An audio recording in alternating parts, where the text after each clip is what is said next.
they get to take what they've learned in their core and put hands onto it and explore different aspects of it and just have a lot of fun, be creative with what they've already learned, and just take their knowledge further.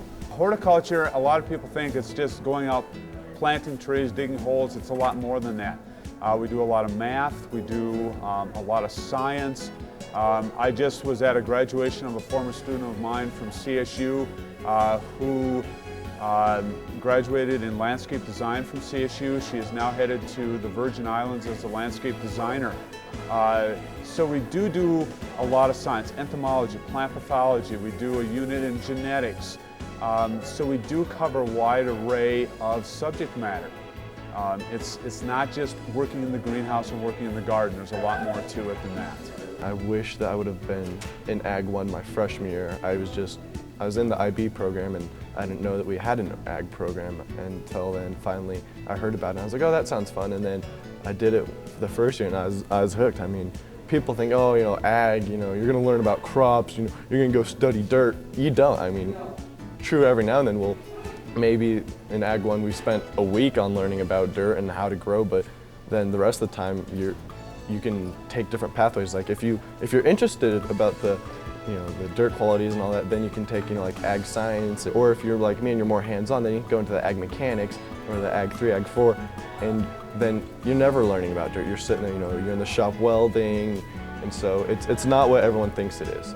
Ag 1, which is an introductory class where they kind of get exposed to a lot of different areas of agriculture so that they can then pick a pathway to go into either the ag mechanics side or the plant and animal science side. And so they touch on FFA, which is our student organization, careers, animal science, plant science, crop science, carpentry, welding. They get introduced to all of those different units, and then they can move into a pathway that really fits their interest. We have 5 greenhouses. Those are full. We raise everything from geraniums to perennials to petunias and pansies. We plant approximately about 26,000 plugs, plus the larger plants that we do also. It's fun, it's hands-on, and it's not that your typical class where you're just sitting there taking notes or doing book work. I mean, you go in, she'll give you your information, and if it's the day you're in the shop, you pretty much go and listen to announcements, make sure she doesn't have anything else that you need to hear, and then you just go into the shop and then you start working. And it's a pretty good stress reliever because I have calculus right after it, and so it's always nice to kind of go into calc, smiling. In horticulture, I think they get again a chance to learn something that they may not use in the next year, 2 or 3 years. But I've got several students at CSU who are majoring in landscape design. They're going to go out and have jobs in this. I think it just opens so many doors to them. Agriculture is one of the largest employers in our nation. It's important for in a global perspective, and I think it opens doors for them that they wouldn't even imagine. It's not just farming and ranching. The technology is becoming so important to help us do more with what we have.